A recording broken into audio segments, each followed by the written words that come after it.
Shalom, selamat pagi, selamat datang kami ucapkan untuk seluruh jemaat GPI Kota Wisata yang terkasih dalam Tuhan. Puji Tuhan kalau pada pagi hari ini kita boleh kembali berkumpul bersama-sama. Kita akan mengikuti hadirat Tuhan dalam ibadah minggu pagi hari ini. Haleluya. Saya mengundang jemaat semua untuk mengambil waktu untuk bersaat teduh sejenak, untuk kita ucapkan syukur kita, rasa terima kasih kita yang paling dalam kepada Tuhan atas penyertaan Tuhan, atas kebaikan Tuhan, atas cinta kasih Tuhan yang boleh mengalir dalam kehidupan kita. Berbagai kegiatan boleh kita lakukan, berbagai hal boleh kita alami, dan hari ini kita boleh kembali segarkan, jiwa kita boleh kembali disegarkan, tenangkan oleh ibadah pada pagi hari ini. Haleluya, haleluya, terima kasih Tuhan. Kami bersyukur Bapa. Haleluya, haleluya. Segala pujian, hormat, kemuliaan hanya bagi nama-Mu Tuhan.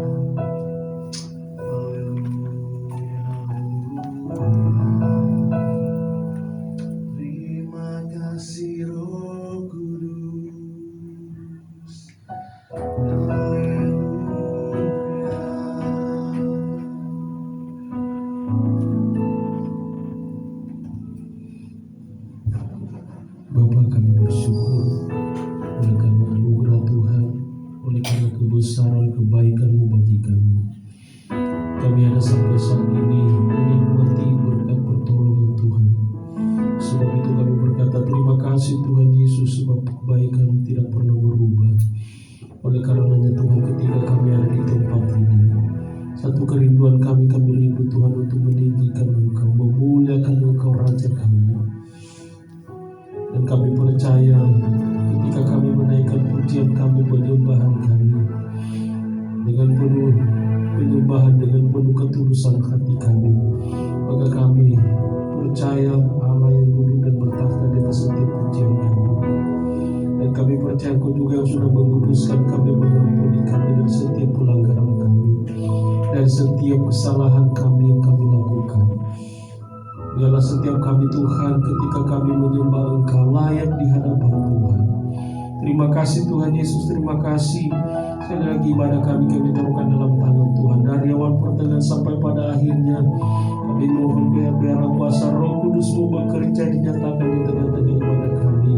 Sehingga kami Tuhan yang datang dengan berbagai persoalan, beban, dengan berbagai pergumulan, kami percaya ketika kami beribadah kepada-Mu, menikmati pujian penyembahan terlebih firman-Mu, maka kami akan pulang dengan penuh kemenangan, dengan sorak-sorai, karena Tuhanlah yang menjadi jawaban dalam pergumulan, bahkan dalam setiap apa yang kami minta, Engkaulah jawaban kami. Terima kasih Tuhan Yesus, terima kasih Engkau yang mengurapi, memakai hamba-hamba-Mu yang akan melayani pada saat ini. Biarlah Tuhan yang memakai apapun pelayanan yang kami kerjakan. Biarlah Tuhan yang mengurapi kami semua, sehingga kami boleh menikmati ibadah kami saat ini bersama dengan kuasa Roh Kudus-Mu. Terima kasih Bapa di surga, terima kasih. Sebab itu Tuhan, ketika kami beribadah kepada-Mu, kuasa-kuasa kegelapan dalam bentuk apapun yang bekerja, dengan iman, dengan sehati kami telah hancurkan kuasa iblis dalam nama Yesus, dalam nama Tuhan Yesus Kristus. Kami percayanya kuasa-Mu yang bekerja. Tempat ini dipenuhi dengan kemuliaan-Mu. Terima kasih Bapa di surga. Berdoa kami Tuhan untuk umat-umat-Mu yang dalam perjalanan, hentak terus mereka dengan kuasa-Mu, sehingga mereka boleh tiba di tempat ini. Sama-sama kami memuliakan, meninggikan Engkau Raja kami. Kami bersyukur, berterima kasih Tuhan. Kami akan masuk dalam hadirat-Mu. Kami akan memuji, menyembah Engkau, dan kami akan bukan habiskan ibadah kami saat ini dalam satu nama yang ajaib, yaitu dalam nama Tuhan Yesus Kristus. Haleluya.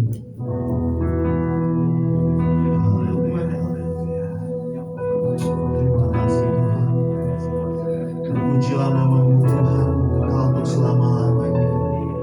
Segala hormat, kemuliaan, pujian hanya bagi nama-Mu Allah. Kami berkata tempat mahati.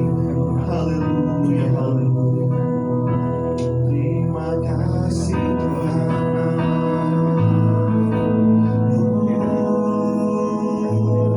Oh,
pengakuan hati kami Tuhan, pengakuan iman kami Tuhan.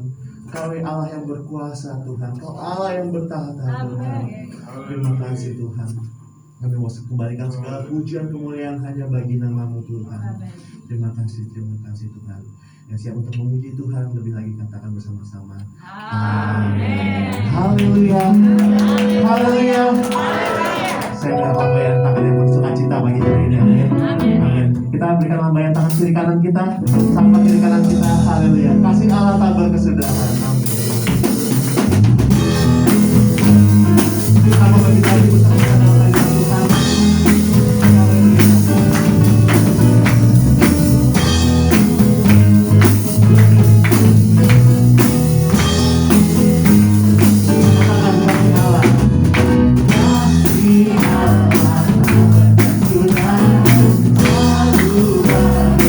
Setiap pagi,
boleh kami nikmati pada pagi hari ini.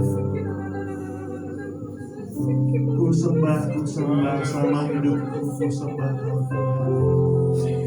Biar pujian ini boleh menjadi rema dalam kehidupan kami Tuhan. Dan kehidupan kami boleh menjadi penyembahan untuk Engkau Tuhan. Haleluya, haleluya. Terima kasih Tuhan. Haleluya. Terima kasih Tuhan kalau kami boleh disegarkan oleh hadirat-Mu pagi hari ini. Terima kasih Yesus, terima kasih. Dan sebentar kami akan disegarkan oleh kebenaran firman-Mu Tuhan yang kami akan dengar Tuhan. Haleluya, haleluya. Buat kami mengerti akan firman-Mu Tuhan.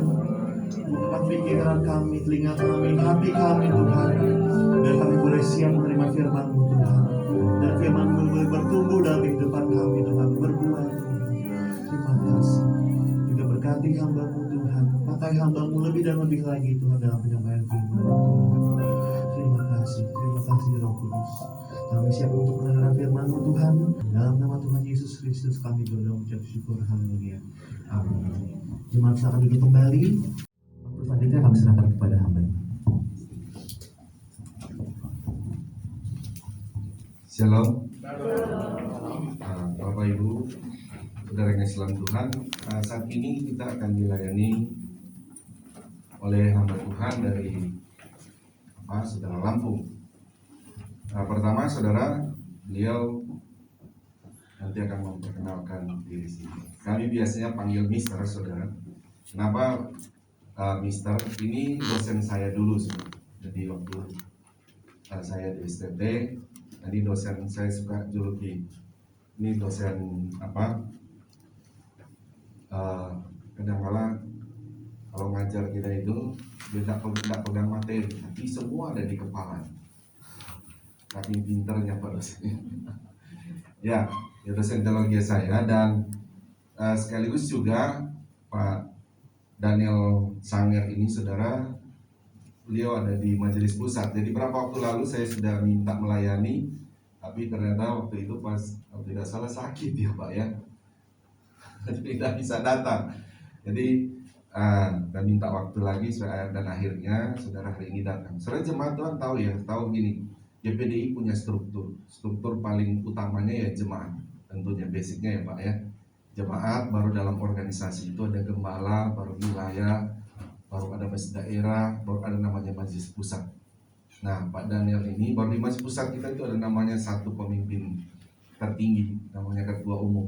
Nah di ketua umum itu punya anggota-anggotanya, sama dengan kayak presiden punya menteri-menterinya. Ini salah satu menterinya yang datang sama kita untuk melayani kita, dan saya mengundang Pak supaya bisa datang melayani kami, dan puji Tuhan hari ini memberikan waktu dapat melayani kami. Terima kasih Pak pimpinan. Tuhan berkati, saya berikan waktu dan tempat, persilakan. Haleluya. Haleluya. Salam sejahtera dalam kasih Tuhan kita Yesus Kristus. Pertama-tama tentunya saya mengucapkan terima kasih kepada Bapak Pendeta dan Cemanorek dan Ibu ya, serta para pelayan yang memberikan saya kesempatan untuk melayani Bapak-bapak, Ibu-ibu, saudara-saudara dengan firman Tuhan. Saya Pendeta Daniel Sanger ya. Saya merasa kalau di daerah Cibubur ini, saya kan perantau. Sudah sekitar 35 tahun merantau di Lampung.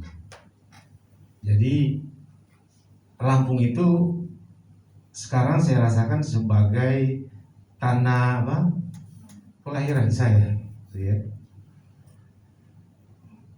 Dan kedua, karena saya pendeta di daerah Cibubur sini. Kenapa? Karena mungkin berapa ya, 15 ya sekitar gitu. Kita waktu saya pimpinan di Sekolah Tinggi Teologi, dulu kan masih bebas buka cabang ya. Nah kita buka lah di sini beberapa angkatan. Dan dulu pernah tempat ini dijadikan tempat kuliah, saya masih ingat gitu ya.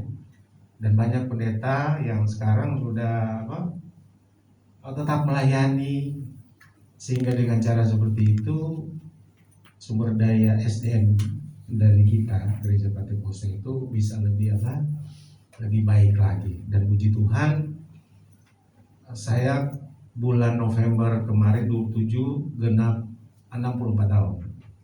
Jadi tinggal setahun itu pensiun gitu ya. Tapi bagi hamba Tuhan tidak ada waktu pensiun gitu kan.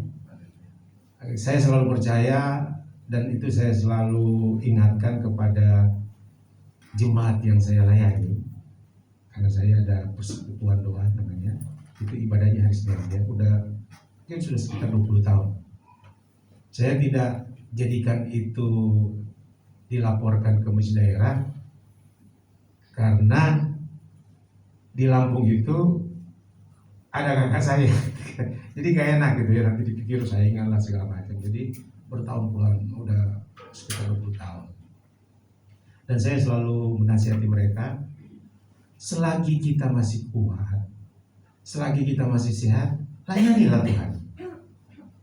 Jangan nanti sudah pensiun baru kita ingin melayani Tuhan. Sudah terbatas. Ya. Karena seperti saya ketika masuk umur 60, itu sakit itu bisa datang tiba-tiba. Ya benar kalau Bapak. Ada kawan saya, dia dosen, udah pensiun fakultas teknik. Dia sebelum pensiun saya bilang, ayo jangan tunggu pensiun baru mau melayani. Akhirnya dia ikut ya. Dia melayani radio dengan setia udah bertahun-tahun dengan saya. Sekarang dia sudah pensiun dan sudah mulai kadang-kadang lupa gitu ya. Satu saat dia letakkan handphone itu di bantal di Bandung, bangun pagi dia hilang gitu memorinya, jadi pelupa. Sudah ya Tuhan kasih dia suka melayani. Tapi saya ajak terus gitu kan, saya bikin apalah, pokoknya melayani. Karena dia bisa kembali pulih. Padahal udah umur 70-an, 72 gitu ya. Jadi di situ saya lihat bahwa kita akan selalu dipakai oleh Tuhan kalau kita mau. Amin saudara ya. Dia terbatas, dia muda ataupun tua. Nah, saya selain saya mengajar dan banyak mahasiswa saya ya, yang memang waktu kuliah saya senang kasih kuliah yang pendeta-pendeta. Kenapa? Kalau teologi itu ketika kita ngomong Heno, dia udah tahu dari mana. Jadi saya nggak perlu lagi mau. Saya kurang ini kalau ngajar di sekolah Alkitab itu anak kelas 1 karena dia belum hafal Alkitab, dia belum tahu, di peristiwa ini belum tahu, jadi terlalu lama gitu ya. Kalau orang-orang yang dewasa enak seperti hari ini, jemaat-jemaat yang setia kalau dengar firman Tuhan udah biasa gereja enak gitu. Waktu ngomongin oh ya sudah tahu. Kenapa saya ngomong begitu? Karena anak saya waktu dia sekolah minggu, sini nak, papa mau cerita. Ini sebetulnya teguran itu ya untuk guru sekolah minggu kan. Saya bilang, papa guru sekolah minggu ya, papa mau cerita.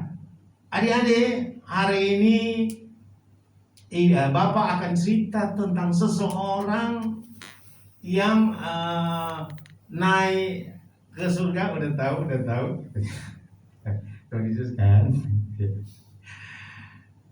Berikut saya mau cerita ya, mau dicerita tentang seseorang yang dimakan ikan. Udah tahu Yunus kan. Jadi karena udah pintar gitu ya, dan itu jadi kesulitan mungkin kalau guru sekolah minggu ya, materinya karena cuma itu muter jadi anak-anak udah apa gitu. Nah, orang-orang dewasa seperti jemaat sekarang ini ya enak kalau mau ngajar karena sudah lebih mengerti, tinggal sebagai penerima bimbingan kan. Nah, kita sudah masuk di zaman, kalau di Indonesia kan kita sudah masuk ke era digitalisasi ya. Di Malaysia juga sudah.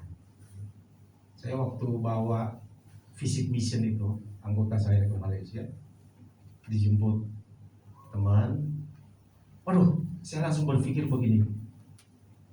Berarti kita orang Indonesia kalau pergi ke Malaysia aja, nggak usah terlalu jauh lah, di Malaysia aja, itu kalau mau jalan sulit ya, jalan sendiri. Kenapa? Karena digital kan, gitu ya. Saya pilih ini semua, aduh, kalau kita udah kalau gaptek begitu sulit. Dan kita Indonesia sudah masuk seperti itu. Ya, dari belanja, kalau ke Lampung sudah beli tiket cuma boleh online, gitu-gitu, nggak bisa lagi seperti dulu ke jasa yang lain gitu ya. Dan itu yang terjadi sekarang. Nah kita generasi bukan cuma yang milenial ini, tetapi generasi kita juga masih di situ di saat seperti ini, sehingga terjadi perubahan ya tentunya. Dan perubahan itu bukan kita tolak, tapi ya kita harus hadapi itu. Misalnya contoh yang sederhana, di umur-umur seperti ini kita harus pakai kacamata guys. Gitu ya. Biasanya umur 40 tahun ke atas mesti pakai kacamata baca. Nah misalnya saya itu kurang nyaman kalau pakai kacamata gitu, jadi kacamata buka gitu. Pada akhirnya kacanya copot gitu. Nah sehingga pada akhirnya saya lebih senang pakai LCD atau aplikasi gitu. Tetapi di sebagian jemaat tentunya, apalagi di desa-desa khususnya di Manado, masih kurang nyaman katanya ya. Kalau ke gereja nggak bawa Alkitab gitu. Tapi saya lihat kalau orang-orang Jakarta seperti di sini kayaknya udah jarang banget. Karena apa? Kalau saya umur begini menguntungkan karena saya bisa gedein fontnya ya. Karakter hurufnya saya bisa gedein sehingga saya tidak kesulitan. Nah, gitu ya. Nah, jadi akhirnya ketika kita sudah masuk ke dunia sekarang ini yang sudah berubah, sampai kepada bahasa pun itu berubah ya. Kalau saya kan dulu sastra ya.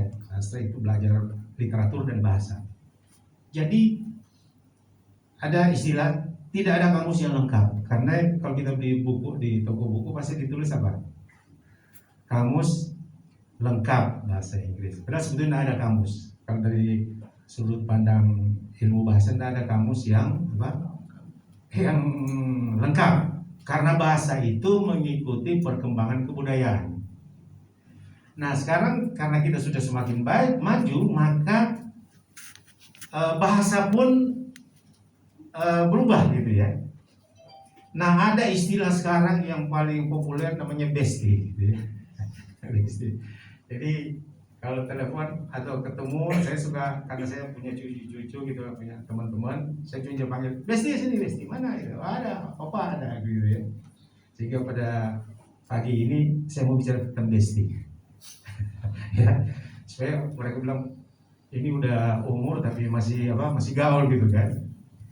Nah kita lihat ya, bestie itu sebetulnya kalau dari bahasa kita bilang bestie, kita sudah best, pasti yang terbaik gitu ya.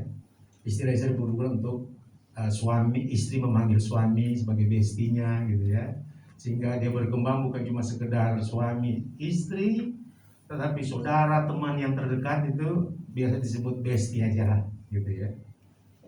Nah coba kita buka di dalam Lukas pasal 8 ayat 21. Bagaimana menjadi bestinya Tuhan ya. Haleluya. Kita pakai berdiri semua, kita baca Lukas 8 ayat 21.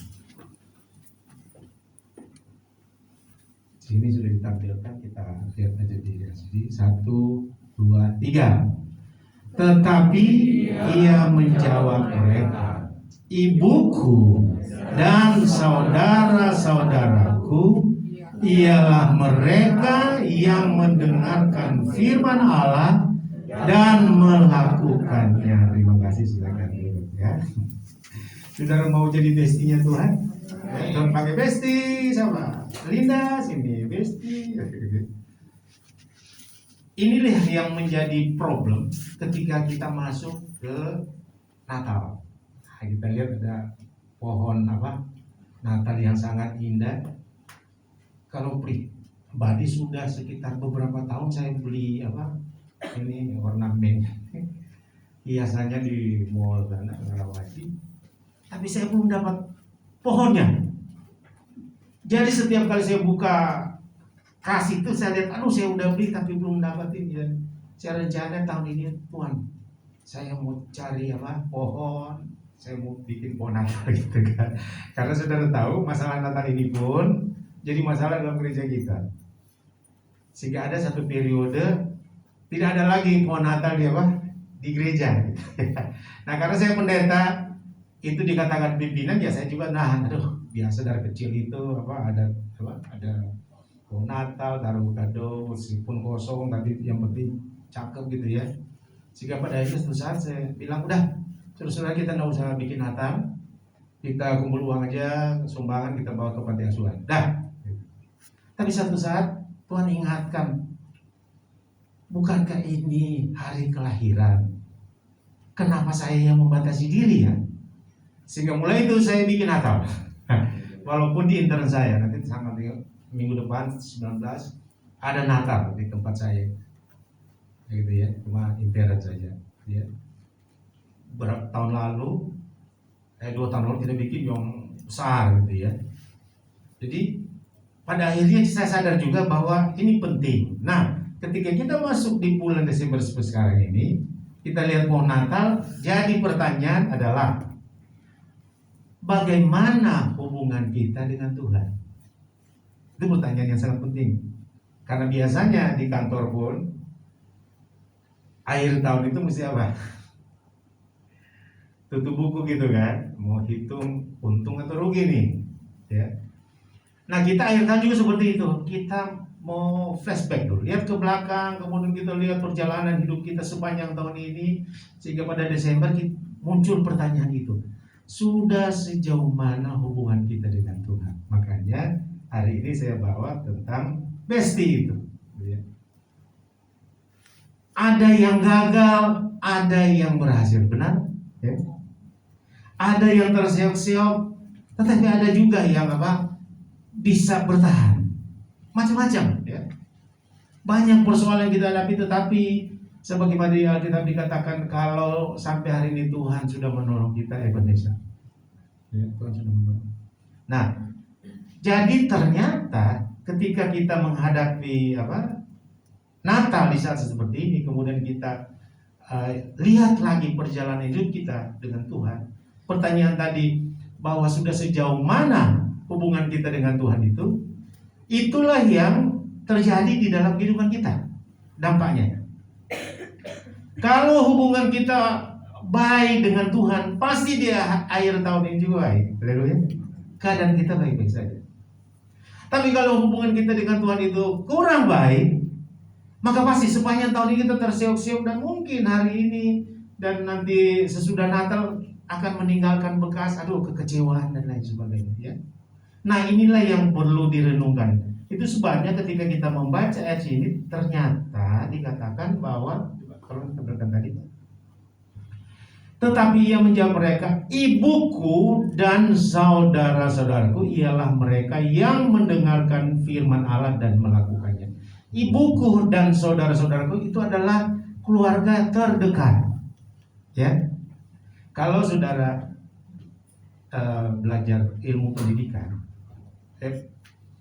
berapa tahun lalu saya kuliah di S2-nya STKIP, Sekolah Tinggi Ilmu Pendidikan dan Ilmu Keguruan. Ya. Jadi di situ saya belajar ternyata ada namanya trilogi pendidikan. 3 pilar pendidikan. Jadi mendidik seseorang itu yang pertama itu dipengaruhi oleh lingkungan keluarga. Itu yang pertama. Karena dari situ dia belajar. Dia belajar cara makan, dia belajar cara minum, dia belajar berbicara gitu ya. Dan keluarga ini sangat penting. Ya. Nah, jadi kalau Tuhan berkata bahwa ibuku dan saudara-saudaraku itu berarti ini penting. Amin, saudara? Ya. Dan bagi Tuhan bukan dilihat dari hubungan biologisnya, tetapi dia melihat dari hubungan dia sebagai kepala gereja. Ya. Organisme. Ya. Organisme dan secara spiritual gitu ya. Di sini dikatakan bahwa mereka yang mendengarkan firman Allah dan melakukannya itulah saudaraku. Haleluya.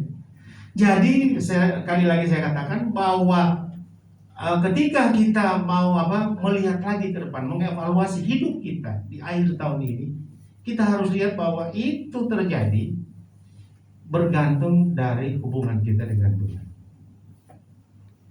Sepanjang tahun ini apa kita sudah lakukan bagi Tuhan, gitu ya. Nah, dikatakan bahwa kalau kita selalu mendengar firman Tuhan dan melakukannya, Yesus pernah berkata, kamu adalah muridku. Nah, gitu ya. Kalau di sini dia pakai istilah adalah saudaraku. Ya. Jadi kita bisa simpulkan bahwa orang yang akan menjadi bestinya Tuhan itu, kalau dia selalu mendengarkan firman Allah dan melakukannya. Jadi ada dua hal yang sangat penting, mendengar dan melakukan. Ya. Ada orang yang melakukan tapi tidak mendengar firman Allah. Nah, ada contoh orang Israel dikatakan begini. Rasul Paulus mengingatkan kepada murid-muridnya, ya, pengikut-pengikutnya waktu itu, bahwa aku bisa menyaksikan orang Israel. Mereka itu giat, ya, giat di dalam menuruti perintah Tuhan, karena kan mereka dengan hukum Taurat. Tetapi mereka hanya untuk membangun kebenarannya sendiri. Dan itu yang Tuhan tidak mau. Itu yang dikecam oleh Tuhan Yesus kepada orang-orang Yahudi. Karena apa? Karena mereka melakukan hukum Taurat, tapi di dalam hidup mereka menolak itu. Ya. Jadi hukum itu yang tertulis. Karena sudah tertulis, jangan membunuh. Berarti kalau saya pukul bisa. Kan cuma tertulis kan jangan membunuh gitu. Kan itu jangan membunuh, jangan ini, jangan itu, gitu ya. Tapi waktu Yesus lahir, dia katakan dia memberikan perintah yang baru dan firman itu ada di dalam apa? Hati kita, ya. Ditulis di loh hati kita, ya, istilahnya. Sehingga saya kasih contoh yang sederhana dalam hidup kita sehari-hari. Kalau saudara bawa motor atau mobil, lampu merah harus jalan atau berhenti? Mau tahu juga ya, pasti berhenti. Tapi ketika saudara naik motor atau bawa mobil tengah malam, hujan deras, tiba-tiba lampu merah, saudara mau berhenti atau labas terus? Tidak ada polisi, ya? Pasti ada orang apa sih? Sama seperti orang Israel, mereka hanya menuruti karena tertulis seperti itu, tapi bukan dalam hati, memahami dengan hatinya sendiri, ya. Nah, kita tahu bahwa hal-hal yang seperti itu yang disebut lahiriah, kan? Cuma dilahiri aja. Makanya di dalam firman yang kita baca tadi, yang mendengar dan yang melakukannya. Seharusnya firman Tuhan yang kita dengar itu ketika masuk dalam hati kita, itulah yang akan keluar di dalam tindak tanduk kita. Haleluya. Ya. Nah, kita bagaimana kita bisa melihat apa sih keuntungannya? Tetapi yang jelas di Ibrani dikatakan bahwa Yesus Kristus itu tidak berubah dahulu, sekarang sampai selama-lamanya. Ya, kita tahu bahwa ketika kita mengenal Kristus, maka kita sudah mengenal Bapa di surga, kan begitu ya? Nah, jadi kita lihat keuntungan bagaimana kita menjadi bestisnya Tuhan itu. Kita juga bisa pelajari dari masa yang lalu, ya. Kenapa harus masa lalu? Karena Tuhan tidak pernah berubah. Artinya pemikiran Tuhan, kemudian kehendak Tuhan itu kita bisa lihat pada peristiwa masa yang lalu. Jadi ada 3 pribadi yang diangkat oleh Tuhan, yaitu yang pertama Henokh, ya, di dalam kitab Kejadian. 5:22 coba. Tadi Kejadian 5:22 berarti sampai 24 ya, bukan 2 sampai 24. Coba lihat ya. Ini nih, ayat 22. Berarti ya. Kita baca bersama-sama. 1, 2, 3. Dan Henokh hidup apa? bergaul dengan Allah selama 300 tahun lagi setelah ia memenangkan Metuselah, dan ia memenangkan anak-anak laki dan perempuan. Jadi Henok mencapai umur 365 tahun ya. Dan Henok hidup bergaul dengan Allah. Nah ini ya, ayat 24 betul ya tadi ya. 24 cuma saya salah ngetik karena hurufnya kecil. Jadi di dalam Kejadian 5 ayat 24 bukan 2 ya. Dan Henok hidup bergaul dengan Allah, lalu ia apa? Tidak ada lagi sebab ia telah diangkat oleh Allah. Amin saudara. Nah, kita loncat lagi ke sekarang ini, kembali lagi. Apa tujuan saudara menjadi murid Kristus? Tujuan saudara sebetulnya apa sih? Menjadi pengikut Kristus apa? Tujuannya adalah untuk apa? Mewarisi hidup yang kekal. Bukan untuk menjadi kaya. Kalau udah kaya udah syukur itu ya, berpuji Tuhan, haleluya. Tapi tujuan utama kita bisa berkenan kepada Tuhan dan kita akan mewarisi apa? Kehidupan yang kekal di mana? Di surga bersama-sama dengan Tuhan Yesus kita. Sama seperti Henok. Henok apa? Dia juga telah diangkat Tuhan ke surga. Coba hebat kan? Jadi sama tujuannya gitu ya. Jadi kalau kita mendengar firman Tuhan dan melakukannya, itu sama arti di terjemahnya bahwa kita selalu bergaul dengan Tuhan. Ya. Bergaul dengan Tuhan. Dan ujung-ujungnya itu adalah kita bisa mewarisi kerajaan surga yang Tuhan janjikan itu. Itu keuntungannya. Contoh yang kedua, ya, Elia di dalam 2 Raja-Raja ya. Sudah tahu Elia itu kalau saudara pelajari tentang kehidupan Elia, dia adalah hamba Tuhan yang dia bergaul dengan Tuhan, bercakap-cakap dengan Tuhan, gitu ya, berbantah-bantahan dengan Tuhan, gitu ya. Tetapi di akhir kehidupannya Tuhan menganggap dia hidup-hidup. Haleluya. Jadi ada 2 versi. Kalau Henok kan tidak dijelaskan kenapa dia diangkat oleh Tuhan. Cuma disebutkan bergaul dengan Tuhan. Tapi apa yang dia lakukan kita tidak tahu.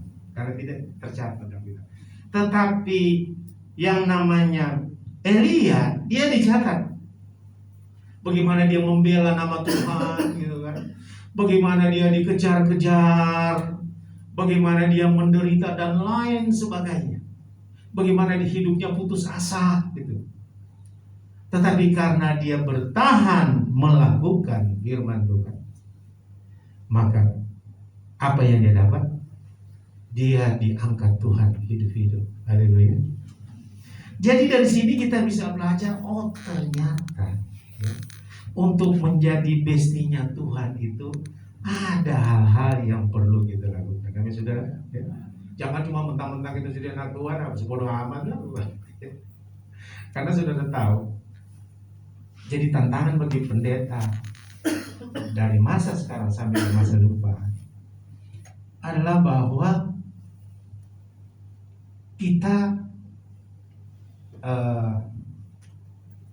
dikhawatirkan kita akan menjadi manusia seperti robot. Ya, saya pernah ikut seminar waktu anak saya wisuda di UNN, Universitas Multimedia Nusantara. Kemudian dia kan ada itu ya, apa pidato ilmiah kan. Wah, dia kasih.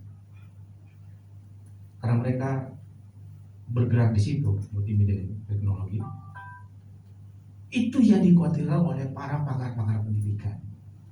Ya. Bahwa namanya hard skill.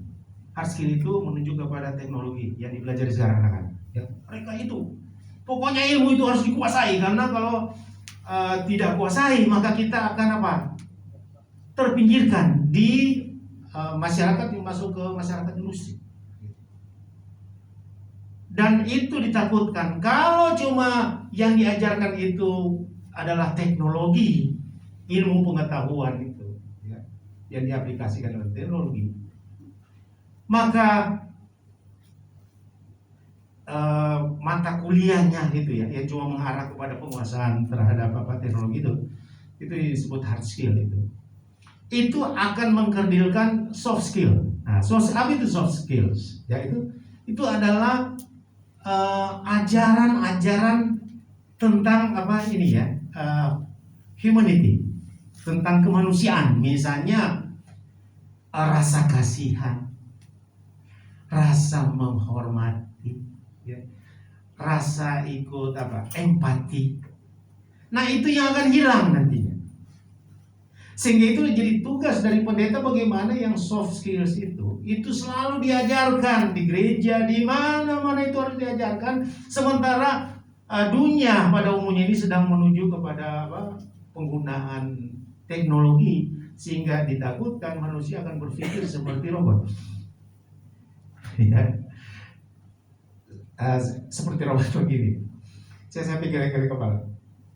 Saya baru masih ingat itu, tahu-tahu nomor itu SIM card saya kan diblokir gitu ya. Entah apa, saya bawa. Mbak, mau coba dibuka ini. Waduh Pak, ini Pak mesti ini KTP Bapak lah, inilah bikin segala macam. Mbak tolong sih, ini kan handphone saya, nomor saya gitu ya. Coba buka daftar namanya saya. Oh Pak harus ini Bang. Saya langsung ya, ini manusia robot jadi begini. jadi penghalang. Padahal dia cuma buka tanda-tanda, udah kan teknologi gitu kan. Nah ini yang ditakutkan, sudah tidak ada rasa empati bahwa orang yang minta tolong itu benar-benar perlu gitu loh. Kalau saudara punya password, kemudian lupa komputer lah, notebook lah gitu. Kemudian mau buka, lupa, bisa terbuka nggak? Kan nggak bisa kan, kecuali ya ada ini ya. Tapi sudah bilang dalam nama pendeta dan yang sangat terbuka, nggak bakalan dia terbuka. Nah ini yang ditakutkan, bahwa kita sudah masuk ke dunia di mana teknologi mulai menguasai segala macam aspek hidup kita. Jangan sampai generasi ke depan ini adalah manusia-manusia yang sudah seperti robot, tidak ada perasaan, dan itu yang ditakutkan sebetulnya. Ya, makanya firman Tuhan katakan, perhatikan, Yesus berkata bahwa pada akhir zaman kasih itu akan menjadi apa? Tawar. Kenapa? Semula kita tidak tahu kok bagaimana kasih menjadi tawar gitu ya. Oh ternyata itu karena apa? Karena kita sudah masuk ke dunia industri sekarang, ya teknologi yang menguasainya, sehingga kita selalu hanya berpikir bagaimana mempertahankan hidup kita agar kita tidak terlempar, ya, tidak dimarginalkan gitu, dari kehidupan masyarakat. Saya suka nonton YouTube, kemudian saya suka itu luar negeri gimana sih keadaannya, Jepang. Rata-rata kalau sudah nonton ini kehidupan di Jepang, orang ke kantor atau pulang kantor di kereta semua pada tidur. Coba karena percaya buka. Kenapa? Karena mereka negara industri yang harus bekerja, banyak waktu dibuang untuk pekerjaannya, sehingga waktu pulang sudah sudah capek. Nah kalau saudara gembala kemudian minta, bro ada ibadah sebentar, dia datang nggak bakalan. Nah ini ada diteliti bahwa ketika masuk ke industri, dalam penelitian dikatakan bahwa ternyata generasi sebelum inilah gitu ya, yang sudah bekerja menghabiskan banyak waktu di kantor. Di kantor nih. Kenapa? Karena bekerja itu ya dianggap sebagai bagian yang sangat penting yang dapat menghidupi hidupnya. Dengan dia bekerja, dia lembur, dia dapat duit banyak, dia bisa menikmati kemudahan yang ada di dunia ini. Benar? Sehingga pada akhirnya betul kata Alkitab bahwa love of money is Dia bilang cinta akan uang itu adalah akar the root of all evil gitu. Cinta uang itu adalah akar dari segala kejahatan. Kita memang baik mungkin, tetapi karena pikiran kita hanya tertuju kepada pekerjaan, karena pekerjaan itu menghasilkan uang, dan di mana-mana uang itu jauh lebih penting dari segala sesuatu, orang menganggap seperti itu, ya. Maka kemungkinan dulu kita menjadi orang yang baik, kita akan berubah karena keadaan seperti itu. Tetapi kita sudah baca tadi firman Tuhan bahwa orang percaya, ya, orang yang akan mewarisi kerajaan surga itu adalah orang-orang yang mendengar firman Allah dan melakukannya. Amin, saudara. Dan salah satu yang dia katakan, kasihilah sesamamu manusia seperti dirimu sendiri. Itu krisis yang dihadapi di era seperti sekarang. Rasa kemanusiaan itu utuh. Jangan terjadi di luar dan itu mempengaruhi gereja, gitu ya. Karena memang Alkitab sudah sampaikan seperti itu, bahwa akhir zaman kasih orang akan menjadi tawar, gitu ya. Di dalam 2 Timotius pasal 3 dikatakan bahwa, perhatikan bahwa akhir zaman orang akan mencintai apa? Coba buka ya. 2 Timotius 3 ayat 2 kata salah. Mudah-mudahan saya nggak salah.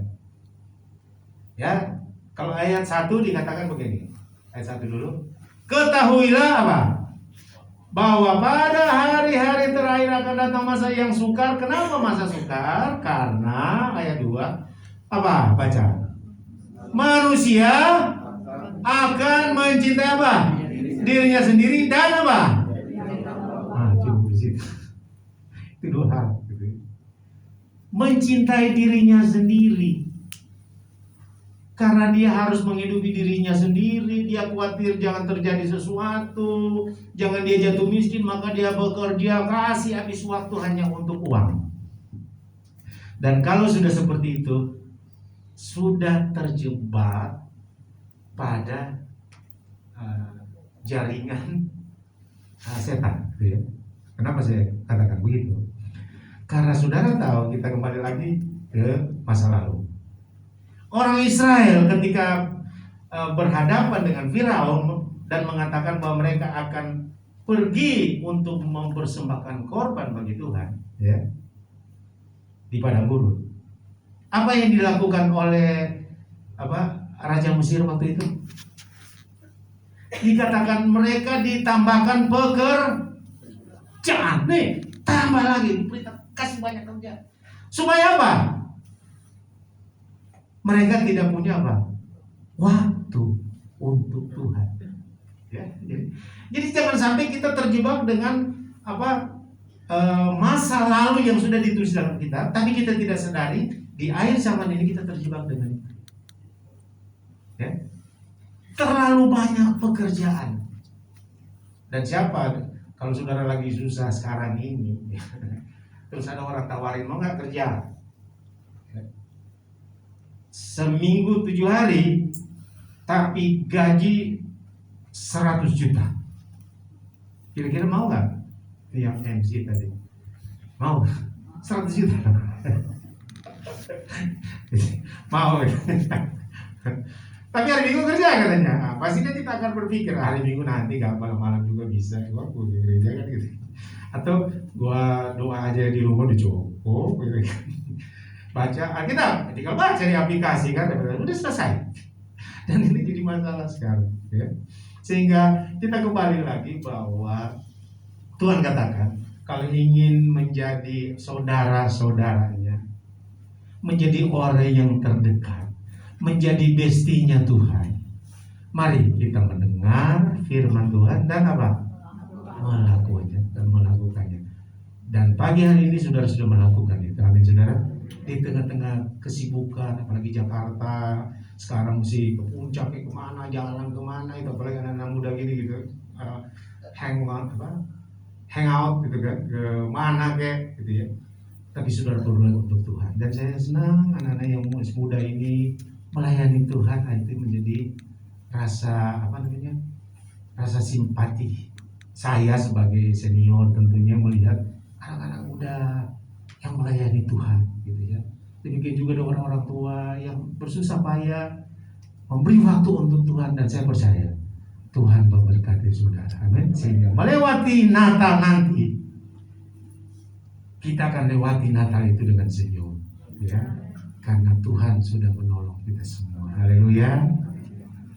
Inilah firman Tuhan pada pagi hari ini. Tuhan Yesus memberkati. Ya, saya serahkan kepada Bapak-Bapak. Mari kita bangkit berdiri semua. Saya ingin kita nyanyi, ku ingin selalu bersekutu dengan Tuhan. Haleluya.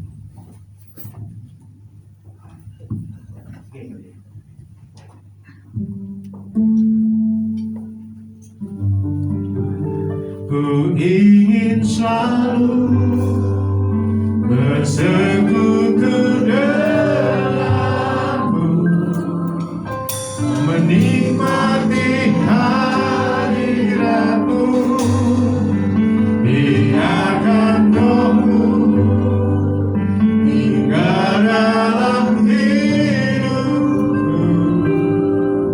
Sesungguh indah bersamamu selamanya.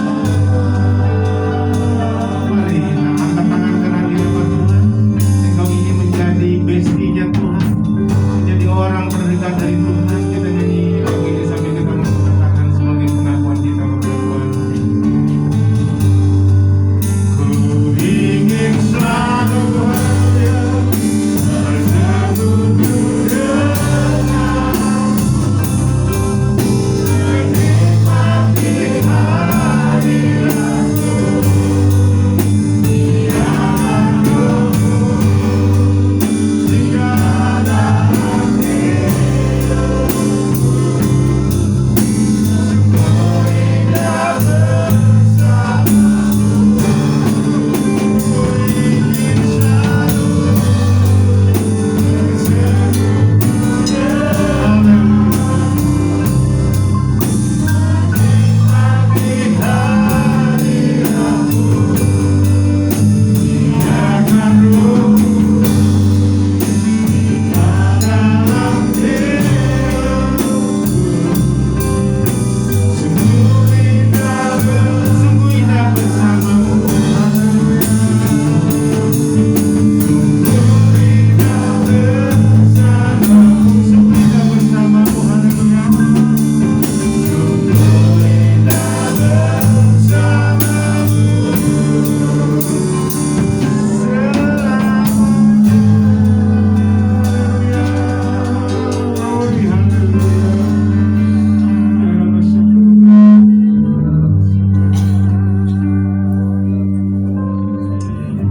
Haleluya, haleluya. Bapa kami di surga, dalam nama Tuhan Yesus Kristus, kami sudah mendengarkan akan kebenaran firman-Mu ya Tuhan. Apabila kami ingin mewarisi kerajaan surga, apabila kami ingin menjadi orang yang berkenan kepada Tuhan, menjadi orang yang terdekat, biarlah kami boleh melakukan, mendengarkan dan melakukan segala firman-Mu.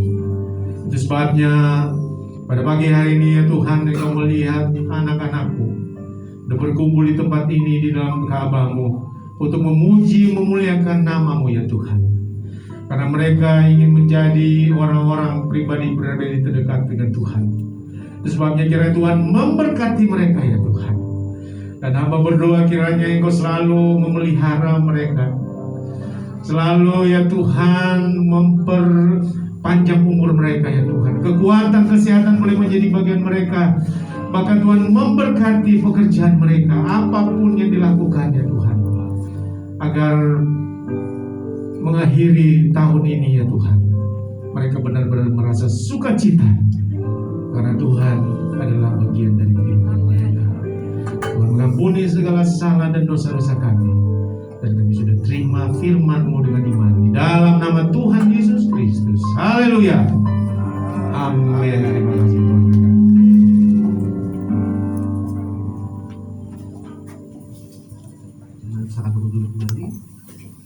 Puji Tuhan, kita telah diberkati oleh kebenaran firman Tuhan yang telah kita dengar. Dan terima kasih untuk pelayanan Bapak Pendeta Dani yang Sangir atas layanan firman Tuhan. Tuhan memberkati pelayanan Bapak dan keluarga. Dan juga terima kasih untuk setiap pelayan yang telah bertugas pada pagi hari ini, mulai dari tim musik, worship leaders, singers, pemain musik, tim dokumentasi, multimedia, tim protokol kesehatan, asyar, dan bahkan kita semua telah hadir. Kita telah sama-sama melayani Tuhan di tempat ini. Dan kita akan mendengarkan pengumuman untuk kegiatan gereja kita selama sepekan ke depan. Ya, bagi jemaat yang mau memberikan persembahan secara transfer, persembahan pertama yaitu persembahan operasional dapat ditransfer ke rekening BCA 128145587 atas nama Bapak Dedi Chandra Dinata. Kemudian bagi jemaat yang mau melakukan transfer untuk persembahan kedua, yaitu untuk pembelian ruko yang kedua, dapat ditransfer ke rekening BCA digital 000937261639 dengan kode bank 501 atas nama Bapak Aditya Sanera. Kemudian bagi jemaat yang mau memberikan persembahan persepuluhan secara transfer, bisa ditransfer ke rekening BCA 7400516574 atas nama Bapak Yansyah Manore. Dan bagi jemaat yang sudah mentransfer, dapat menghubungi Bapak atau Ibu Gembala untuk didoakan setelahnya. Kemudian untuk persembahan sekolah minggu bisa ditransfer ke rekening BCA 572542670 atas nama Ibu Ida Agustinus Supriyatna. Kemudian besok kita akan masuk pada doa puasa mingguan. Jemaat boleh mengambil puasa yang bisa dipilih, yaitu ada puasa Esther, puasa Daud, Adam, dan puasa Daniel. Kemudian hari Sabtu minggu depan, yaitu tanggal 17, akan diadakan doa pagi di gereja jam 7 sampai jam 8 pagi. Jemaat diharap untuk bisa mengikuti. Ya, untuk minggu depan, untuk kegiatan ibadah tengah minggu ditiadakan dulu seperti yang telah diumumkan minggu lalu, karena untuk dipersiapkan untuk perayaan Natal. Ya, dan kita akan melakukan perayaan Natal kita tanggal 18 Desember. Ya, 1 minggu ke depan pas ya. Hari tanggal 11, minggu depan tanggal 18. Jadi jemaat semua kosongkan waktu, kita sama-sama menghadiri mengikuti ibadah perayaan Natal kita tanggal 18 Desember jam 5 sore di gereja. Ya, kemudian ibadah minggu berikutnya yaitu tanggal 25 Desember pas hari Natal diadakan hanya 1 kali ibadah jam 8 pagi, itu gabungan ya. Jadi mohon dicatat ini. Kemudian tanggal 1 Januari yaitu ibadah tahun baru ya, jam 8 pagi juga di gereja, ibadah hanya 1 kali gabungan. Dan jemaat yang mau ikutin online jam 5 sore yang akan dibuka jam 5 sore di YouTube channel GPD Kota Wisata. Baik, mungkin ada pengumuman tambahan dari Bapak Gembala?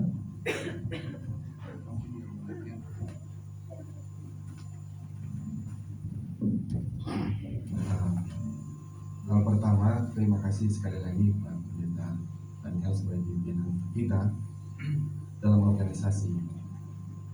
Pak Pendeta yang sudah tanya, kamu mau beli ruko yang mana? Saya bilang, yang mana saja. Dan didoakan saja supaya cepatnya terbeli.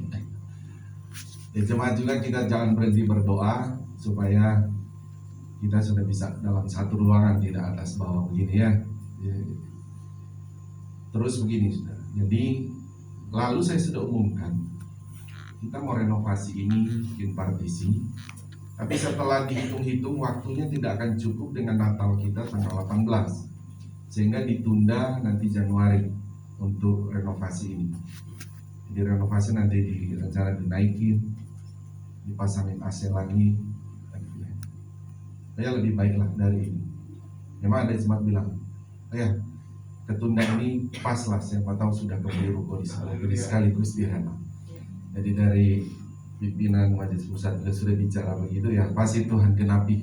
Yang penting kita lakukan firman Allah. Amin. Oke, saudara, yang kedua begini saudara. Soalnya mungkin ada kain karena memang sudah dari panitia minta izin jangan dicopot dulu ya om, kainnya masih ada syutingan. Dan sekali lagi saudara, untuk Natal hari Minggu jam 5 sore jangan lupa ya saudara, jangan lupa. Memang tadi juga Pak dari Majelis Pusat tanya, oh kalian incaran juga ini. Memang karena sekarang kebanyakan begitu karena membatasi. Tapi memang di sini ada juga ya berapa jemaat keluarga dekat saya mau saya ajak, ya sudah. Karena kan kita bikin tenda juga ya.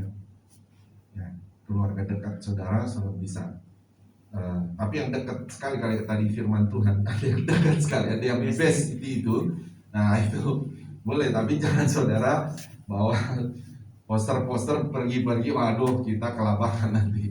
Ya, oke, puji Tuhan, mungkin itu saja untuk saudara dapat memaklumi ya saudara, supaya saudara tahu kenapa akhirnya belum direnov, karena tadi saya katakan waktunya tidak akan mencukupi ya, dari mereka renov tidak akan cukup waktunya, karena sepanjang tengah-tengah minggu saya lihat juga panitia sibuk sekali di tempat ini ya, syuting, jadi dipakai ruangan, karena kalau dia renov ini tidak boleh dipakai sama sekali, sehingga dengan pertimbangan itulah kita sudah tunda saja ke Januari. Yang penting TV untuk mensupport acara Natal diganti dulu ya. Oke, terima kasih, Tuhan Yesus memberkati kita. Tidak ada tambahan lagi. Mari kita bangkit berdiri, kita akhiri ibadah kita saat ini. Kembali kami bersyukur kepadamu ya Tuhan, atas anugerah-Mu kami boleh datang di tempat ini beribadah kepadamu ya Tuhan, karena kami memang orang sudah diselamatkan oleh Tuhan, sehingga kami harus datang kepadamu. Lebih daripada itu ya Tuhan, kami ini adalah keluarga-Mu yang sudah Engkau angkat menjadi keluarga-Mu ya Tuhan, menjadi anak-anak-Mu, maka menjadi pilihan-Mu dalam kerajaan-Mu. Terima kasih, kami bersyukur atas kebenaran firman-Mu yang sudah Engkau sampaikan melalui hamba-Mu Tuhan, yang sudah datang melayani kami. Engkau berkati Tuhan Bapak Pendeta Daniel Sanger Tuhan dalam pelayanannya di Lampung. Berkati juga rumah tangga, berkati juga Tuhan pelayanan tugas tanggung jawab di Majelis Pusat. Tuhan, hikmat-hikmat-Mu menyertai hamba-Mu. Demikian juga sebentar perjalanan ya Tuhan, baik pelayanan-pelayanan yang akan dikerjakan, Tuhan mendahului semuanya, dan pengurapan kuasa hikmat Tuhan terus menjadi bagiannya. Terima kasih. Demikian hamba berdoa kami jemaat-Mu di tempat ini. Sebentar kami akan kembali, ada yang latihan dan kembali beraktivitas apapun. Tuhan, kami butuh kuasa-Mu untuk melakukan segala sesuatu ya Tuhan. Kami butuh otoritas-Mu ya Tuhan. Dan sehingga apapun yang akan kami kerjakan, Tuhanlah yang buat berhasil, Tuhanlah yang buat beruntung. Terima kasih Bapak. Terlebih kami jemaat-Mu di tempat ini, di perhadapan dengan kegiatan Natal kami, Tuhan mendahului semuanya ya Tuhan. Panitia yang sedang mempersiapkan, Tuhan berkati mereka, sehingga tanggal 18 nanti semua kami dapat menikmati Natal yang penuh dengan sukacita, Natal yang penuh dengan diberkati oleh Tuhan. Terima kasih. Kalau ada di antara kami yang datang, yang lemah, Tuhan kuatkan, susah Tuhan hiburkan, yang tertutup jalan, Tuhan bukakan jalan. Kalau ada yang sakit, Tuhan oleh bilur-bilur-Mu disembuhkan dalam nama Yesus. Terpujilah nama-Mu Tuhan Yesus. Kami bersyukur kepadamu. Kami akhiri ibadah ini, Tuhan, kami mau terima berkat daripada-Mu. Mari angkat kedua belah tangan kita. Inilah kami anak-anak-Mu ya Tuhan, mengangkat tangan kami kepadamu adalah terus pengakuan iman kami bahwa keselamatan hanya ada di dalam nama Tuhan Yesus Kristus. Engkau juga yang menjadi sumber segala sumber berkat buat kami. Mohon memberkati kami dengan berkat-berkat rohani yang luar biasa. Juga mohon berkati kami dengan berkat-berkat jasmani secara luar biasa. Akhirnya saudaraku, terimalah berkat daripada Allah Bapa, cinta kasih sayang daripada Tuhan Yesus Kristus, penghiburan persekutuan kuat kuasa, urapan-urapan baru dari Roh Kudus memenuhi memberkati kita semua saat ini sampai Maranatha. Tuhan Yesus Kristus datang kembali menjemput kita semua. Taruh tangan di dada, naikkan pujian ini.